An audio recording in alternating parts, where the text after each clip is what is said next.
उन चीजें कुछ बता के गया था, उनमें से कोई एक बच्चा दो तीन चीजें बताएगा मुझे कि कल मैंने क्या क्या बताया था। कोई एक बच्चा जिसको याद हो पूरी सारी चीजें। आप खड़े हो, नाम बताइए अपने, आप खड़े हो, क्या नाम है? Very good. क्या क्या चीजें बताई थी, कुछ इंपोर्टेंट चीज याद है? आप आगे आ जाओ, आगे आओ, आराम से दौड़ के आओ, फटाफट आओ।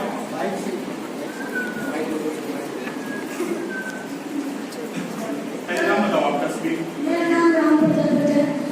कल सर ने बताया था कि 5 से 6 साल बच्चों के जिसके चश्मा लगा हुआ है उसके हटाने के लिए अपना बहुत सारा धूप में लगाने से आंखों की रोशनी आ जाती है। बहुत बढ़िया, बहुत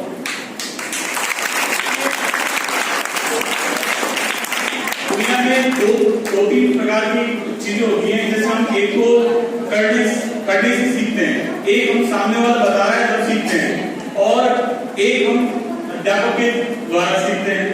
तो उनमें से जो व्यक्ति जो करेगा किसी भी चीज को करने में 21 दिन यदि आप निरंतर कोई कार्य करते हैं 21 डेज रेगुलर, तो वो हमारे नियमित दिनचर्या में शामिल हो जाता है। जैसे कि मैंने कल सुबह आपको बताया कि हमारे शरीर में 639 मांसपेशियां होती हैं, ठीक है, 639 मांसपेशियां। अब वो जो क्रियाशीलता में जब रेगुलर आप कोई सा भी कार्य करेंगे तो वो मांसपेशियां इतनी सक्रिय हो जाएंगी कि जब वो आप काम नहीं करेंगे तो अपने आप आपको बॉडी को उन चीजों की जरूरत महसूस होगी। तो मैं हमारे मुख्य विषय पर आता हूँ। मुख्य विषय है हमारा स्वास्थ्य। देखिए, हमारा जो स्वास्थ्य है ये हमारी सबसे बड़ी दूरी है। हम जो दिनचर्या फिलहाल तो हमारे घरों में जो चल रही है, खान पान की वजह से चल रही है, तो बीमारी होने के 2 प्रमुख कारण होते हैं। एक तो बैक्टीरिया वायरस जो आप जानते हैं साइंस की वजह से होता है, एक होता है खान पान, दिनचर्या, आपकी लाइफस्टाइल। ये जो आजकल जो रोग पनप है वो बैक्टीरिया वायरस के तो एपिडेमिक या पेंडेमिक बहुत स्तर पे जैसे कोरोना आया तो उसमें आपको और हमारा तो कुछ ज्यादा योगदान नहीं, क्योंकि वैश्विक की बीमारी थी वो आई, तो उसमें हमारा कंट्रोल नहीं हो सकता। लेकिन जो इन दिनों में जो चल रही है हाइपरटेंशन है, हर घर में आपको एक व्यक्ति हाइपरटेंशन का मिल जाएगा। रक्तचाप, उच्च रक्तचाप का एक ना एक घर में एक ना कोई मरीज एक नया बना चुका है हर साल में। और उससे भी बड़ी बात है कैंसर भी हो रहा है। ये लाइफस्टाइल से संबंधित जो समस्याएं चल रही हैं उनमें हमारे इनको बोलते हैं NCD, नॉन कम्युनिकेबल डिजीज, ऐसी बीमारियां जो गैर संक्रामक रोगों से फैल रही है। तो इनमें आपका हाइपरटेंशन है, आपका डायबिटीज मेलाइटिस है, शुगर है, एक आपका ये। तो हम ये चाहते हैं कि ये बीमारियां हो ही ना, तो इसके लिए हमको क्या करना चाहिए। तो मैंने कल सुबह बच्चों को बताया था और आप सभी जो भी लोग जो थे उनको भी बताया था कि हमको हमारी दिनचर्या में प्रातःकाल पूसा पान करना। प्रातःकाल जब आप उठते हैं तो हमारे मुंह के अंदर एक एंजाइम पाया जाता है, उसको बोलते हैं लाइसोएंजाइम। लार के अंदर सुबह का एक एंजाइम है, उसको बोलते हैं लाइसोएंजाइम। वो क्या काम करता है हमारी बॉडी के अंदर, आपके लिए सुबह सुबह उसका इस्तेमाल आंखों के अंदर करेंगे सुबह सुबह उठते ही, तो आपको आंखों का नंबर बड़ा तीव्र गति से घटा देगा अगले 6 माह में। इसकी गारंटी मैं देता हूं, मैं खुद इसका परीक्षण कर चुका हूं। मेरे इधर -2.75 का मेरा चश्मा था, वो मात्र घटकर 0.25 रह चुका है दूर तक। तो ये बहुत बेहतरीन परिणाम देता है। क्या? सुबह का खुद का क्या बोलते हैं उसको आम भाषा में पाचन दूध, और ऐसा उसका जो क्लिनिकल नेम है वो है लाइसोएंजाइम। तो ये बड़ा काम करता है। उसके बाद आपने जब उसको कोई जैसे मान लिया आपकी स्किन कोई डिसऑर्डर हो रहा है, एक्जिमा हो रहा है, वहां पे सोराइसिस हो रहा है, आपकी कुछ भी हो रहा है, चर्म रोग हो रहा है, आप उसको अप्लाई कीजिए वहां पे इसको लाइसोएंजाइम सुबह के बाद से धूप को, वो बहुत बड़ा क्लिनिकल रूप से आपको टेस्टिफाइड है, बढ़िया रिजल्ट देगा। पहला। दूसरा, उसके बाद में आपको क्या करना है कि मैंने कल बच्चों को बताया था कि सुबह सुबह की दिनचर्या में 1 गिलास से प्रारंभ कीजिए मूषापान, यानी सुबह सुबह का कगासन में बैठकर कुछ इस मुद्रा में बैठ के और आपको पानी शिफ्ट कर करके पानी पीना है। ये कगासन बोलते हैं इस मुद्रा को। तो आपको सुबह सुबह पानी जो पीना है कगासन में बैठ के 1 गिलास से शुरू कीजिए, बाद में ये मात्रा 1 से 2 लीटर तक ले जाइए। बेनिफिट क्या होगा? फायदा ये होगा कि आपको जो सुबह सुबह कब्ज की प्रॉब्लम रहती है वो कब्ज की प्रॉब्लम नहीं होगी, पेट आपका बिल्कुल ठीक रहेगा। और साथ की वजह से जो सुबह सुबह जो एंजाइम बन रहे हैं वो एंजाइम तीव्र गति से बनेंगे। आपको जो सुबह सुबह के जो पाचन एंजाइम है, यदि आप सुबह सुबह पेट आपका मन साफ हो जाएगा तो अधिकतर लोग भारत की आबादी में से लगभग और एक है सबसे बड़ा ये कब्ज। तो कब्ज का सबसे बड़ा एक अच्छा इलाज है, आप यदि इस तरह का ऊषापान करते हैं, स्पेशली रात को तांबे के बर्तन में रखा हुआ यदि पानी पीते हैं और उसको गर्म करके थोड़ा गुनगुना, तो उसका बहुत अच्छा फायदा है। तो दो प्रमुख चीज हो चुकी है, सुबह का लाइसोएंजाइम लार कुल्ला नहीं करना, सुबह की लार का कुल्ला नहीं करना पानी से, उसको लेना ही है आपको। बस अब देखिए आप किसी बैड हैबिट्स में ना हो, टोबे को सेविंग कोई व्यक्ति करता हो, कोई बुजुर्ग करता हो, हमारे पिता तो कोई व्यक्ति है वो करते हो, तो थोड़ा सा मेरा विनम्र निवेदन है कि रात को अच्छे से कुल्ला करके ही सोए, तो नहीं तो वो फायदे से नुकसान देगा। ठीक है, तो एक तो हमारे दो विषय हो चुके हैं। उसके बाद हमको कितना पानी पीना चाहिए, अपने वजन के 10वें हिस्से में से 2 घटाकर पानी पीना। मेरा वजन मान लीजिए 80 किलो है, तो मेरे को कितना पानी पीना चाहिए, 10वां हिस्सा यानी 6 लीटर। तो 10वां हिस्सा हो गया 8 का 2 कर लीजिए 6 लीटर मेरा लिए उपयुक्त है। अब कोई व्यक्ति कहते 40 किलो का वजन है, उसको मैं 5 लीटर पानी में दूंगा, तो उसके लिए ठीक नहीं है, वो किडनी पे बहुत ज्यादा दिक्कत करेगा। तो आपको पानी पीने की सही मात्रा बता रहा हूं, अपने वजन में से 10वें हिस्से में से 2 घटाकर पानी पीने का नियम पकड़ लीजिए। इससे कम पियोगे तो कब्ज होगी, ज्यादा पियोगे तो क्रिटिकल बढ़ने के चांसेस है। तो हमको क्या करना है, ना तो कम पीना है ना ज्यादा पीना है। तो पानी पीने का मैंने आपको बता दिया, पानी हमको पानी पीना किस तरह। तो एक संस्कृत में श्लोक है, हमारे भागवत एक ऋषि में उन्होंने किताब लिखे हैं अष्टांग, उसके 72 श्लोक है, उसमें 174वां एक श्लोक है, उसका मैं उदाहरण देता हूं। भोजन उपरांत संभारी, भोजन करने के तुरंत बाद पानी पीना विष पीने के बराबर है। भोजन करने के तुरंत बाद पानी पीना विष पीने के बराबर है। भोजन से 45 मिनट पूर्व पानी अमृत, और भोजन के 1.5 घंटे बाद पानी पीना अमृत तुल्य माना गया है शास्त्रों अनुसार। और शास्त्र हमारे झूठे नहीं हो सकते, शास्त्रों में जो चीज कही है वो साइंटिफिक है। यहाँ तक कि 2 नोबेल पुरस्कार भी मिले थे, वो उन्होंने भी एक बात कही कि हम यदि हर 15 दिन में एक उपवास कर लेते हैं तो हमारी बॉडी में 2 से 3 डिग्री टेम्परेचर बढ़ा देता है, जिससे हमारी जो अंगों की जो सेल्स घटी रहती है बॉडी में, वो अपने आप डिसॉल्व कर देता है। वो एक उपवास एकादशी का करते हैं अपने, तो इसीलिए करते हैं। तो उसका एक साइंटिफिक वैल्यू है, दुनिया मानने लगी हमारे शास्त्रों उस जमाने में भी करते सारी चीजों। तो भागवत जी ने श्लोक लिखा है, भोजन उपरांत संभारी, खाना खाने के 45 मिनट पूर्व, यानी मान लीजिए आपका खाना खाने का समय सुबह 8 बजे, तो आपको पानी पीना है 7:15 बजे से पहले 1 से 2 लीटर या 1 गिलास पानी, जितना आपकी क्षमता है उतना आप पानी पी लीजिए। उसके 1.5 घंटे बाद पानी पीना। अब आप कहोगे मैं तो पानी के बिना नहीं रह सकता, तो आप पानी की जगह आप उसमें क्या करें, मान सुबह का भोजन करें तो नींबू की मात्रा मिला लीजिए उस पानी में, फिर आप पी सकते हैं। मतलब कोरा पानी नहीं पीना आपको खाना खाने के बाद या खाना खाने के दौरान। आप भोजन के दौरान करने से छाछ का भी प्रयोग कर सकते हैं, नींबू पानी का प्रयोग कर सकते हैं, जूस का भी प्रयोग कर सकते हैं। रात का भोजन कर रहे हैं तो नींबू पानी का प्रयोग नहीं होगा, क्योंकि हमारे रात का भोजन में फलों के जूस को पचाने वाला जो एंजाइम होता है, एंजाइमेटिक लाइसिन नाम का एक एंजाइम बनता है, और रात को नहीं बनता। कोई व्यक्ति रात को गन्ने का जूस पिए, मौसमी का जूस पिए, और सर्वथा विनाशकारी होगा उसके शरीर के लिए। हमारे शास्त्रों में फलों के रस के लिए उपयुक्त बताया गया है सुबह का समय। सुबह 7 से 9 बजे के बीच में कोई व्यक्ति फलों का सेवन करता है, तरबूज खाना है, खरबूजा खाना है, आपको वाटरमेलन या जो भी है, आपने मौसमी का, नारियल का, नींबू का, गन्ने का, तो आपके लिए सबसे उपयुक्त समय है सुबह का। उसके बाद में दही छाछ का समय सुबह 10 बजे से दोपहर 2 बजे के बीच का, और रात्रिकालीन हमारे लिए उपयुक्त है दूध। अब आप उल्टा क्रम करोगे तो निश्चित रूप से बीमार पड़ोगे। ये आपने हमको ये सारी चीजें को बताने वाला नहीं बताया, जो व्यक्ति इस दुनिया में मिले, तो वो सारी चीजें आपको हम चाहते हैं कि बिना 1 रुपए की मेडिसिन लिए, मेडिकल फील्ड में आए 14 वर्ष हो चुके हैं, सरकारी सेवा में आए, उससे पहले 3 साल, तो कोई ना कोई बीमारी छोटी मोटी चली रहा करती थी। जब से इन सारी चीजों के संपर्क में आया, 14 साल मुझे सिंगल रेस्टोरेंट की गोली नहीं होगी। मैंने कोविड में खूब काम किया, तो कोरोना वार्ड मैनेजमेंट का काम संभाला है, कोविड पेशेंट का खूब काम किया है मैंने। मेरे डिपार्टमेंट मेडिकल एंड डिपार्टमेंट में मैं पहले यही रहा, फिलहाल किसी कारण नहीं होगा। मैंने आज तक मैंने 14 साल पूरी हो चुके हैं, मैंने कभी सिंगल अटैक की। उसका एक सबसे बड़ा कारण है बंदर वाले दिनचर्या।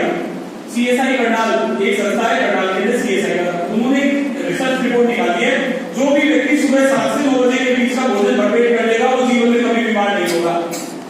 तो नियम आपको बनाना पड़ेगा। बंदर 14 साल की 12 से 14 उसकी औसत उम्र होती है बंदर की। बंदर अपने जीवन में बीमार नहीं पड़ता, बीमार पड़ेगा मरेगा, इसके अलावा कोई विचार नहीं बंदर का। तो बंदर बीमार नहीं पड़ेगा, सीएसआई करनाल ने अध्ययन किया है। वो क्या करता है, सुबह 7 से 9 बजे के बीच का जो भोजन होता है भरपेट कर लेता है,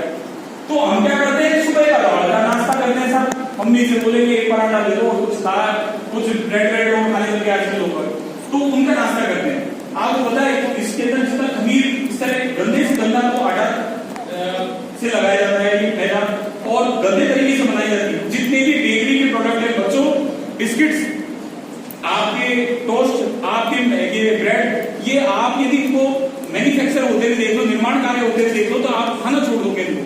इतने गंदे तरीके से 5-5 दिन की सड़ी हुई मैदा उसमें लिस्ट मिलाते हैं, खमीर पढ़ाते हैं उनका, फिर उसके बाद रोलते हैं मैदा को, उसके बाद वो तैयार होती है। देखना ये छोटी डोसा के अंदर बहुत सारे हैं, या टोस्ट और ये बिस्किट्स बनते हैं। आप मेरा कृपया करके निवेदन है, घर के भले ही आप ना पराठा बना के खा लीजिए, लेकिन ये टोस्ट, बिस्किट्स और ये वैसे नुकसानदायक है। अब आपको नए नए एक और चीज मैं बताता हूँ, आजकल पॉम ऑयल नाम की एक चीज चली, पॉम ऑयल। आपको पता है सबसे खतरनाक चीज ही डालडा, पहले कोई जमाने में, उसके बाद में रिफाइंड ऑयल आया। तो 424 डिग्री पे टेम्परेचर पे नॉर्मल जब तेल को गर्म करते हैं, उसकी इस तरह के केमिकल्स डाले जाते हैं, जिसकी वजह से तेल के मूलभूत गुण नष्ट हो जाते हैं।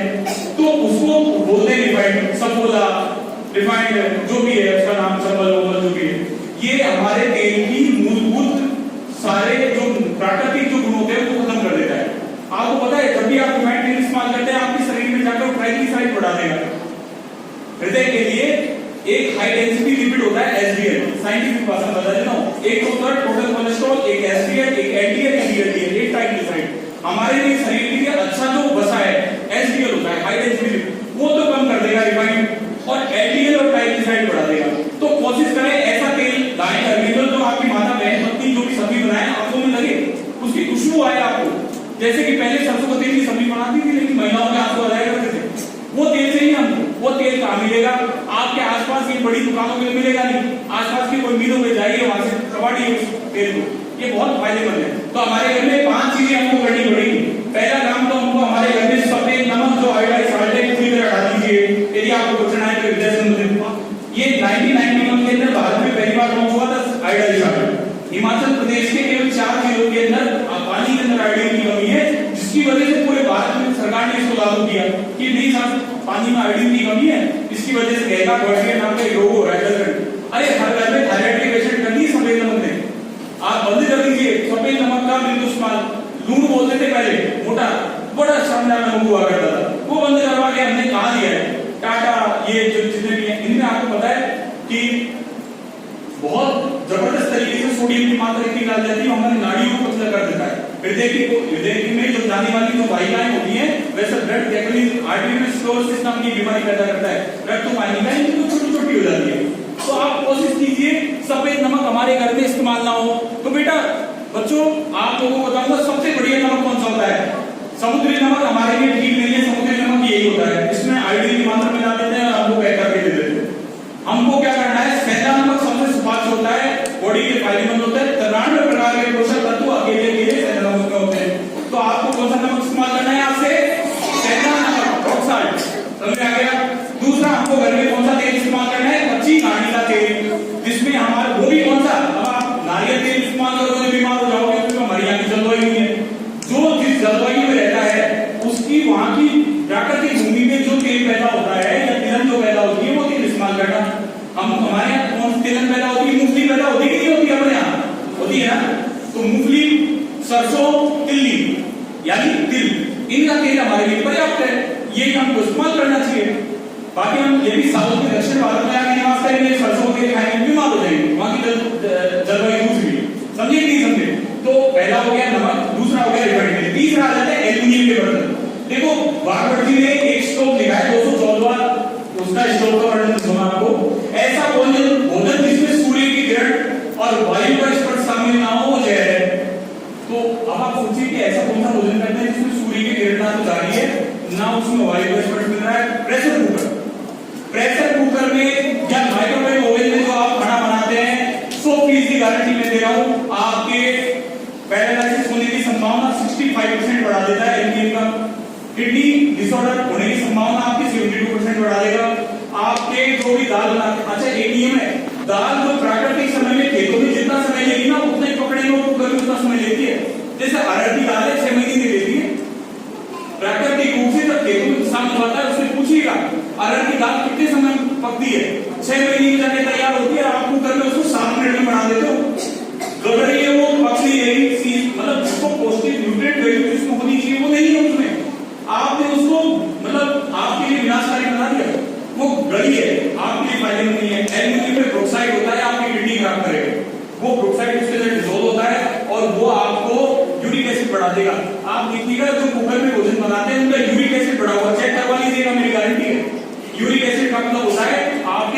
दिन ही में सब में दर्द होना शुरू हो गया या हो जाएगा। तो आपको क्या करना है, ऐसा भोजन नहीं पकाना जिसके अंदर सूर्य की किरण और वायु का स्पर्श शामिल ना हो। खुली कढ़ाई में भोजन बनाइए। सबसे बढ़िया धातु है पीतल, सबसे बढ़िया धातु है मिट्टी। उसके बाद सेकंड नंबर पे पीतल, तीसरे नंबर पे आ जाता है अपने क्या नाम है लोहा और स्टील, चौथे नंबर पे, पांचवें नंबर लोहे से स्टील बनाए और सबसे घटिया जो है अपना एल्यूमिनियम। भारत में सबसे ज्यादा एल्यूमिनियम की खाने हैं, विश्व में सबसे ज्यादा, लेकिन हमारे ऋषि मुनियों ने कभी भी एल्यूमिनियम के बर्तनों का प्रयोग किया हो तो आप बता दीजिएगा, कहीं नहीं है। आपको ये वैश्विक षड्यंत्र के तहत एल्यूमिनियम परोसा गया है, खाइए आप। घर में बीपी के, शुगर के, घर में टीबी के, घर में आपके कैंसर के पेशेंट पैदा करके। आपको एक और जानकारी बात बता देता हूँ, मैं मेडिकल डिपार्टमेंट में हूँ, हमारे कैंसर इंस्टीट्यूट खुला है बीकानेर के, वो कैंसर इंस्टीट्यूट है, वो बड़ा जोरदार काम कर रहा है। वो क्या काम कर रहा है, बठिंडा से स्पेशल ट्रेन चलती है कैंसर ट्रेन, 3265 सीट है उसमें रजिस्टर्ड। आजकल मोदी जी ने उसमें एक ही जगह पे डिब्बा कर दिया, सारे रिजर्व कर 3265 सीटें हैं, वो पूरी खचा जाती है। उल्टा और भी लटके हुए आदमी भी आते हैं। क्यों आते हैं? राजस्थान सरकार ने कैंसर पे जो दवाइयां निःशुल्क कर रखी है और पूरे भारत का जो यूरिया की खपत है ना, जैसे 100 कट्टे पूरे भारत में लिए, 25 कट्टे तो अकेला पंजाब खा जाता है। 25 कट्टे अकेला पंजाब खा जाता है। इसका मतलब सोचिए देखिए वहां, और कैंसर का इतना हर घर में वहां कैंसर का बठिंडा, जालंधर, करनाल और हरियाणा के पास का, और एक और है बठिंडा और एक है मोगा। उस इन जिलों का मैं जितना जानता हूँ, एनसीडी का सैलरी में देखता हूँ हमारे डिपार्टमेंट का, मुझे पता है कि वहां कितने ज्यादा कैंसर पेशेंट हो गए। तो हमको फैमिली डॉक्टर नहीं पकड़ना हमारे जैसा, या कोई मेडिकल में हम साथ फलाने मीणा जी के, शर्मा जी के, जोशी जी के परमानेंट पेशेंट है। फैमिली किसान पकड़ लो जो आपको शुद्ध सब्जियां, शुद्ध गेहूं और शुद्ध ये उपलब्ध करवा सके। कोशिश करो, भले 2500 की जगह 3800 पे 4000 देने पड़ जाए, तो कोशिश करो कि आप यूरिया खरीद आप कोई चीज इस्तेमाल ना करें। तो पहला हो गया हमारा रिफाइंड नमक, वो इस्तेमाल नहीं करना। दूसरा रिफाइंड तेल मैंने आपको निवेदन किया है। तीसरा मैंने बर्तनों के लिए कहा है, आपकी बर्तन आप चेंज कर दीजिए। चौथा यूरिया के लिए बोल दिया। एक चीनी हमारे शरीर में क्या होता है, सल्फर, पटाखों में प्रयोग होने वाला एक केमिकल होता है, उसको बोलते हैं सल्फर, उससे धुलाई होती है। चीनी कभी भी आप गन्ने के जूस को कितना गर्म कर लेना, मुड़ी बनेगा, चीनी नहीं बनेगा। गन्ने की रस्सी बनती है चीनी, लेकिन वो क्या करते हैं, उसको जब धुलाई करते हैं तो सल्फर से करते हैं। हमें पूरी तरह वेजिटेरियन, और आपको पता है कि इसमें बहुत सारी चीजें ऐसी शामिल है कि आप चीनी खाना छोड़ दें, इतना जबरदस्त है चीनी। अपना पूरी तरह कंट्रोल आज काल में तो नहीं हो सकता उससे, लेकिन कोशिश कीजिएगा घर में आप चीनी की जगह गुड़िया शक्कर या देसी खांड आपको मिल जाए, उसको खा। और सर्दियों के दिनों में तो गुड़ खाते ही हो। देखो आप कितनी जल्दी क्रांति फैलाई गई हमारे आयुर्वेद में, बागवट संहिता में कहीं भी आज काल में जन्म में कहीं भी उल्लेखित नहीं है कि गुड़ सिर्फ सर्दियों में खाना चाहिए, उन्होंने कहीं नहीं लिखा। और हमको सिर्फ ये बता रखा है गुड़ गर्मी करता है, तो गुड़ की जामुन की मात्रा प्रतिदिन आप खा सकते हैं, कोई गर्मी नहीं करेगा गाड़ी में, आप आराम से खा सकते हैं। लेकिन हमारी भ्रांति फैला दी कि आप तो चीनी हम 12 महीने खाइए, गुड़ केवल सर्दियों में खाइए। तो हमको ये सारी चीजें करनी है। अन्य विषयों पर आते हैं। ये तो हमारा समय ज्यादा तो नहीं है, चलाओ 5-10 मिनट हो गए। देखिएगा मेरा उसका बोलने की इतनी स्पीड रहती है कि मैं कई चीजें कुछ समझ नहीं बैठे तो वापिस मैं आराम से बता दूंगा आप लोगों को। कारण टॉपिक आता है मैं उस विषय पर बोलता रहता। इसके बाद हम विषय करते हैं। तो देखो, आपको कभी भी सिर ढककर नहीं सोना चाहिए। जिस व्यक्ति को कभी भी सिर से संबंधित बीमारियों से बचना है तो सिर ढककर, कई व्यक्ति माता बहने स्पेशली सिर ढक के सोती है। सिर ढक के कभी मत सो, आपकी कफ की अवस्था बिगाड़ देगा। कफ की अवस्था बिगाड़ने का मतलब है आपकी कभी नाक की हड्डी बढ़ जाएगी, कान के अंदर पर्दे में छेद हो जाएगा, आपके माइग्रेन हो जाएगा। मुझे पहनकर कभी मत सोइए और सिर ढककर कभी मत सोइए। नियम बना लीजिए कि हमको ये सारी चीजें नहीं करनी। दूसरा काम हमको ये करना है कि हमको सुबह का भोजन किया है या दोपहर का भोजन किया हमने, तो उसके बाद विष्णु मुद्रा में हमको बाईं तरफ करवट लेके 45 मिनट तो सोना ही सोना है। जिनकी दिनचर्या इस प्रकार के सरकारी ऑफिस में उनके लिए पॉसिबल नहीं है तो थोड़ी देर कुर्सी पर 5-7 मिनट आराम कर सकते हैं। लेकिन आप दिन में 45 मिनट से ज्यादा मत सोइए, कब बिगाड़ देगा आपका। कब बिगाड़ने का मतलब है आपका चिड़चिड़ापन। जो लोग व्यक्ति दिन में 2-2, 5-5 घंटे सो लेते हैं उनके लिए बता रहा हूँ, 45 मिनट से ज्यादा कभी नहीं सोना चाहिए। विष्णु मुद्रा में हमेशा, विष्णु मुद्रा भगवान विष्णु की जो शेष नाक में जब लेटे हैं तो भगवान विष्णु बाईं तरफ लेके सो रहे हैं। उस मुद्रा में हमेशा दिन में खाना खाने के बाद लेटना ही चाहिए। दूसरा विषय पर आते हैं रात को ये गलती नहीं करनी। रात को हमको कभी भी खाना खाने के बाद लेटना नहीं है। खाना खाने के बाद या तो आपको वृद्धाश्रम में बैठना है, कुछ इस प्रकार से, इस प्रकार बैठना है, इस प्रकार से खाना खाने के बाद कितनी मिनट बैठना है? 10 मिनट। इससे आपका पेरोडक्ट ठीक होगा, आपके कोई किसी प्रकार के रोग नहीं होंगे। पैदल नहीं घूम सकते, इस मुद्रा में बैठे। जिनको इस मुद्रा में नहीं बैठना आता, घुटनों में दिखा है, वो आराम से छत पर 1000 तो उसके द्वारा कदम नापे कि भाई हमने 1000 कदम इस्तेमाल कर लिया हमारे शरीर में। तो आपको कितने कदम चलने चाहिए खाना खाने के बाद? 1000 कदम रात को। ठीक है बच्चों, नियम बना लो। दूसरा आप लोगों के लिए मैं बता दूं, दंत मंजन कौन सा इस्तेमाल करना चाहिए? ऐसा दंत मंजन जिसमें सोडियम क्लोराइड सल्फेट ना हो। सोडियम क्लोराइड सल्फेट होता है झाग बुलाने वाला। आपके सर्फेक्सल में रिन आता है, आपके कपड़े धोने का आता है, इनमें और आपके झाग वाला, तो इनमें जितने भी ये जो झाग बुलाने वाला जो केमिकल डाला जाता है सब चीजों में, उसको बोलते हैं सोडियम क्लोराइड सल्फेट। आज ही आपकी पेज जाके खोलना, उसमें पीछे पढ़ना कंपोनेंट, उसमें सोडियम क्लोराइड सल्फेट। आपको पता है अमेरिका में सन 2001 से प्रतिबंधित है और भारत में 10 से 20 है। कोलगेट नाम का एक आता है ब्रांड का नाम नहीं बोलना चाहिए, बता रहा हूँ। कोलगेट सन 2001 से वहां पे 12 साल से छोटा बच्चा यदि मटर के साइज का भी निकल जाए अमेरिका के अंदर, तो वहां चेतावनी दे रखी है उनके डॉक्टर्स ने, तुरंत हमारे पास लाए इसको, क्योंकि छोटी आंख के ड्यूटीजम वाले हिस्से का कैंसर होने की संभावना रहती है। भारत में धड़ल्ले से बिक रहा है। विक्स है, विक्स की मालिश कर देते हैं लोग, आपको पता नहीं है उसके अंदर कितना रसायन मिला रखा है। बचिए आप उन सारी चीजों को लेकर। आपको पता नहीं है सोडियम क्लोराइड सल्फेट आपकी जो गाल की अंदर की लाल जो परत होती है उसको बोलते हैं बटन म्यूकोसा, उसकी बिल्कुल चमड़ी उतार देगा। और आपने नीम की दातुन की हो कभी?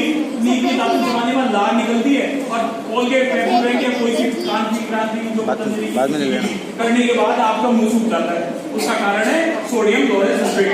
सबसे बढ़िया हमारे लिए बताया गया है नीम, मदार, आम की टहनियों का सूखा पाउडर, और हमारे लिए जो भी लोकल घरेलू दंत मंजन जो बेचारे जो लोकल आम आदमी बनाता है वो सबसे बढ़िया। दालचीनी का पेस्ट, आपके दांत पीले रहते हो तो आप सरसों का तेल और सेंधा नमक का दोनों को मिला के पेस्ट कर लीजिए, दांत साफ हो जाएंगे। आप डेंटिस्ट के पास जाते हैं, 3-3 हजार रुपए देते हैं लोग अपने दांतों को ठीक कर सफेद कराने के लिए। हम बता रहे हैं आप सिर्फ 3 दिन मंजन कर लीजिए, सेंधा नमक और सरसों का तेल दोनों को मिला के, और 3 से 4 दिन में पूरी दांत सफेद हो जाएगी।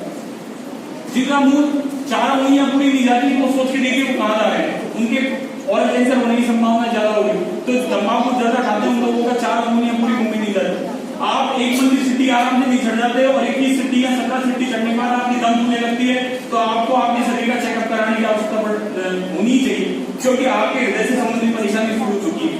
आप 1 मंजिल सीढ़ी चढ़ने के बाद आपको लगता है लास्ट वाली सीढ़ी चढ़ने के बाद मेरा दम घुट रहा है, तो आपको निश्चित रूप से कोलेस्ट्रॉल की प्रॉब्लम हो चुकी है। आप मैं छोटा सा परीक्षण करके बता रहा हूँ, ये छोटी छोटी चीजें जो बागवत जी लिखी हुई, तो आपको ये सारी चीजें आनी चाहिए कि हम हमारे शरीर का, आपको पता है ये जितने भी हेयर ऑयल आते हैं इनके अंदर आपको एक मिनरल ऑयल नाम से पीछे पढ़ना, डाबर शांति आमला, कोई फलाना आमला, उनमें सब में मिनरल ऑयल मिलेगा, और उसकी मिनरल ऑयल की मात्रा क्योंकि 75% बालों को एलोपेशिया नाम का एक रोग होता है, बाल झड़ना बीमारी बोलते हैं, उसका सबसे बड़ा कारण है मिनरल ऑयल। जिन भी तेलों के अंदर मिनरल ऑयल है वो बालों को पूरी तरह डैमेज करते हैं। तो आप क्या कीजिएगा, हमारे जो सबसे बढ़िया तेल बताया गया है आयुर्वेद में, नारियल का तेल, बालों के लिए, बादाम का तेल आपको मिल जाए कहीं से, जैतून का तेल, ये बहुत फायदेमंद है बालों के लिए। तो बालों के 3 तेल हो चुके हैं, मंजन मैंने आपको बता ही चुका हूँ, नमक मैं आपको बता ही चुका हूँ। ये सारी चीजें छोटी छोटी दुनिया की चीजें हैं जो आपको आनी चाहिए। दूसरा, हमको जो हमारे शरीर के अंदर जो सबसे आपको लगे ना कि 16 प्रकार के वेग होते हैं, छींकना, डकार आना, जख्माई आना, वासी आना, आपको लग रहा है कि आपके लघुशन का सोच निवृत्ति, तो ये वेगों को जो रोक लेगा उसके 80 प्रकार के बात रोगों और 16 प्रकार के कफ रोगों का वो 100% शिकार होगा। वेगों को कभी नहीं रोकना चाहिए। वेग मतलब आपको सोच जाने की इच्छा होगी तो जाइए, आपको लग रहा है कि छींक आ रही तो दीजिए। छींक लेने का आजकल लोगों ने नया तरीका ढूंढा है, छींक आते ही तुरंत रख लेते हैं, जबकि तरीका क्या है, आप साइड में फेस करके आराम से उसको निकाल दीजिए, रख लेते हैं वो वापिस जाते। ये मैं मास्क के लिए कहता था कि आप लोग जो इस्तेमाल करते हैं मास्क, आपको पता नहीं आप क्या कर रहे हैं आपके स्वास्थ्य के साथ। बहुत सारे डॉक्टर्स हमारे साथ के रेस्पिरेटरी डिसऑर्डर के शिकार हो चुके हैं। उसका कारण है ये मास्क जब भी हम ज्यादा इस्तेमाल करते थे तो उसके बाद वो वापस फ्यूमिगेशन के बाद वापस ज्यादा नंबर पड़ेगा। तो आपको ये सारी चीजें आपको करनी मैंने बताई है तो आपको करनी थी। और इसके अलावा बॉडी में ना आपको ये ज्यादातर लोगों का आजकल तंग कपड़े पहनना शुरू कर दिया। ये तंग कपड़े पहनना इसलिए महिलाओं को ये बता रहा हूँ आपको, महिलाओं के ओवरी वाला जो हिस्सा होता है माताओं और बहनों इनके, तो ये क्या करता है कि जो कंप्रेशन की वजह से इनके ओवरी होने का सबसे बड़ा कारण है। तेरे को लग रही है किसको लग रही है? हमेशा ढीले ढाले वस्त्र पहनिए। जो पहले भारत में आप जानते हैं कि भारत में धोती को कितने प्रकार हैं। असम में एक ही धोती को कैसे पहनते हैं, राजस्थान में अलग पहनते हैं, उड़ीसा में अलग पहनते हैं, बिना सिले कपड़े पहना करते थे। उसका एक इम्पैक्ट हुआ करता था, चर्म रोग भी हुआ करते थे। अब आप देखो चर्म रोग, डॉक्टर ऋषि भार्गव हो गए, डॉक्टर पुलिस भार्गव, उनका बेटा है, उनकी इतनी भीड़ लगी है, अरे एक पेशेंट ठीक नहीं होता उनका, किसी का ही। अंग्रेजी का कोई सा भी चिकित्सक चर्म रोग ठीक कर देगा, 15 दिन बाद वापिस आएगा। चर्म रोग कभी ठीक हो ही नहीं सकता उनसे, अंग्रेजी दवा से कभी भी चर्म रोग ठीक नहीं होगा। फिर भी इसमें एक चिकित्सा पद्धति बहुत अच्छी काम करती है, वो है होम्योपैथी। होम्योपैथिक चिकित्सक यदि आपको कोई अच्छा जानकार हो तो होम्योपैथिक चिकित्सा आपको दी चाहिए। और 2-3 औषधियां हैं, मैं आपको घर में बताऊंगा कभी होम्योपैथिक, कभी बोलने का मौका मिलेगा। कुछ उन दवाइयों को औषधि घर में रखिए, आपको बता के जाऊंगा उनका प्रयोग। इस पर बच्चों बात मत कीजिए। तो इन सारी चीजों को लेकर आपको जानकारी दूंगा अगली बार जब कोई विषय होगा कि आपको घर में कौन सी बीमारियों से संबंधित एक ऐसा किट बना दें, नुकसान तो पता ही नहीं करेंगे, फायदा ही ज्यादा करेंगे। होम्योपैथिक चिकित्सा सबसे बेस्ट चिकित्सा है इस वर्ल्ड। भारत से ही गई है, जर्मनियों ने अपना लिया उस पद्धति को, तो जर्मन पद्धति हो गई वो। हिप्पोक्रेटस ने उसका थोड़ा आविष्कार कर लिया जर्मन का, वही है। जैसे हमारे यहाँ अशोक के पत्ते का डाबर बनाता है अशोका, उन्होंने अशोका की बना दी मदर टिंचर मध में एल्कोहल के साथ मिलाकर और वो दवा देंगे। तो कहने का मतलब है कि बहुत सारी औषधियां हैं, 5 प्रकार की बहती हैं। तो दुनिया में सबसे जो खराब बहती है वो हमारी है, जिस रोजी रोटी चल रही है उसके बारे में निंदा कर रहा हूँ, मेडिकल डिपार्टमेंट में भी। लेकिन एक्चुअल में है तो है भाई, ये तो अंग्रेज आए जब से भारत में आई है। उससे पहले क्या भारत में रोगी नहीं हुआ करते थे? सुसेन हुए, सर्प हुए, सुश्रुत हुए, वागबट हुए, बहुत सारे हमारे मेडिसिन सारी चीजों के जानकार थे। तो आपको ये सारी चीजें आनी चाहिए और आपको छोटी छोटी बेसिक बुनियादी चीजें, इसकी किताब आती है जो जिस विषय पर मैं बोला हूँ, ये इसकी किताब आती है स्वदेशी चिकित्सा सार। प्ले स्टोर में आपको पीडीएफ मिल जाएंगी इसकी बहुत सारी, तो आप इसको जाके पढ़िए। और जितना पढ़ सकते हैं यूट्यूब पे राजीव दीक्षित जी, जिनका मैं छोटा सा एक शिष्य मानता हूँ। राजीव दीक्षित जी इस भारत में जन्मे 1967 में, उन व्यक्ति का जन्म हुआ 68 में। उसके बाद 2010 में उनका 31 अक्टूबर 2010 में उनका देहांत हुआ एसामाई ग्रुप से बिलासपुर में, छत्तीसगढ़ में। और उसके बाद जो भी है, लेकिन उनकी जो विचारधारा बंद नहीं होनी चाहिए। वो एक बात कहते थे कि भारत बचाओ आंदोलन, भारत को बचाना है, इंडिया खत्म करना है। आप बड़े शर्म की बात है, लोग अपनी पत्नी मिसेज बोलते हैं। अब आपको पता है ये फ्रेंच शब्द है, स्पेनिश एक शब्द है, इसका अर्थ कितना है? मिसेज शब्द का आप रियल मीनिंग ऑफ मिसेज ना आपको पता है। हमारे कितना शब्द है श्रीमती, श्री यानी लक्ष्मीमती यानी बुद्धि, ऐसी पत्नी जिसमें लक्ष्मी और श्री, संस्कृत में श्री को लक्ष्मी बोलते हैं और मती को यानी बुद्धि। तो ऐसी पत्नी हमारे मैडम बोलते थे बुद्धि, मैडम का अर्थ पूछिए, मैडम का अर्थ क्या है? राजनीति लेडीज को मैडम बोल देंगे, आप आदरणीय बोलते हैं, लहंगी बोलते हैं, बहुत कुछ शब्द हैं, लेकिन मैडम बोल देते हैं। वैसे मिस्टर बोल देते हैं, मिस्टर का अर्थ तो पूछिए, आप जाके पढ़िए गूगल पे, मिस्टर का, मिसेस का, मैडम का। तो बहुत वाहियात शब्द हैं, इनको हमारे प्रश्न से दूर कीजिए। सर बोल देते हैं, सर का मतलब होता है मैं सामने वाला का गुलाम, वो मेरा गुलाम है, मेरे को सर बोल रहा है। सर तो हमारे लिए ठीक नहीं है, उदय है, बड़े भाई साहब हैं, बहुत अच्छे शब्द हैं हमारे पास। शब्दकोश की कमी हो तब सम्मानीय। हमारे पास सूर्य के बेहतर पर्यावाची शब्द, उनके पास सिर्फ सन है, तो हमारी कहाँ ओढ़ करेंगे? अंग्रेजी सभ्यता हमारी कहीं ओढ़ नहीं कर सकती। 52 प्रकार के नाम चंद्रमा के हैं, सूर्य के बेहतर नाम है, उनके पास सिर्फ सन और मून है, इसके अलावा दूसरा शब्द वो तो बता दीजिए मेरे को। कहाँ इंग्लिश और कहाँ हमारी हिंदी, कहाँ हमारी संस्कृत? संस्कृत नामों को छोड़कर हमने हिंदी नाम अपना, हिंदी नाम को चेक नाम छोड़कर जेडी, डब्ल्यू, बब्लू और ये नाम रखी, इनका अर्थ तो ढूंढिए। चिट्टू ये डब्लू बब्लू का अर्थ क्या होता है, उतरती वाला का शब्द में नाम होता है बब्लू रख देते हैं अपने बच्चों का नाम, पता ही नहीं आपको। रखिए, संस्कृत में आदित्य नाम है, आप बहुत पुलिस नाम है, बहुत अच्छे अच्छे नाम है, आप ढूंढिए तो सही। तो हम हमारे संस्कृति की ओर वापिस आए। ये रानी दीक्षित जी उस जमाने में बोल के गए। सन 83 का आंदोलन उनका 2010 में उनकी मृत्यु पे खत्म हुआ, मात्र 46 वर्ष की उम्र में खत्म हुए। बहुत महान भारतीय महान, तो उनको भारत रत्न की उपाधि यदि मेरा अवसर है तो मैं तो उनको सबसे पहले करूंगा। कहने का मतलब क्या है कि आप लोग स्वास्थ्य को सबसे बड़ी दूरी मानते हुए स्वास्थ्य के लिए काम करें बच्चों, और शरीर को हमेशा एक धरोहर मानते हुए इसको सुरक्षित रखें।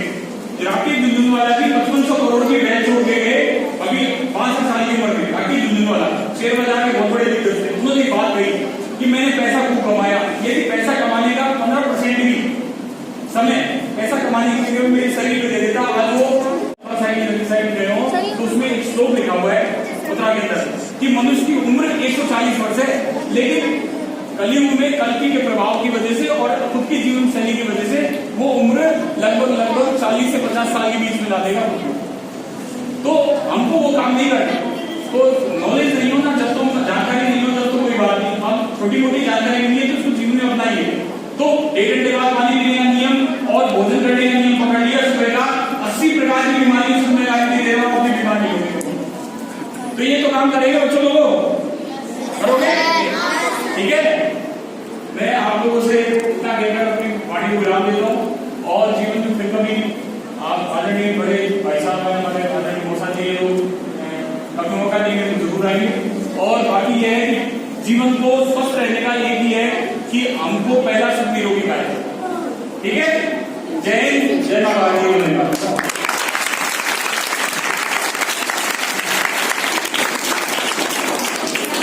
स्वास्थ्य पर वार्ता के लिए अमित जी का बहुत बहुत धन्यवाद। अब मैं हमारे समिति के जिला अध्यक्ष अजय जी से बोलूंगा कि सबको दिलचस्प थी और इस अभिरुचि शिविर में बैठे हुए मैं प्यार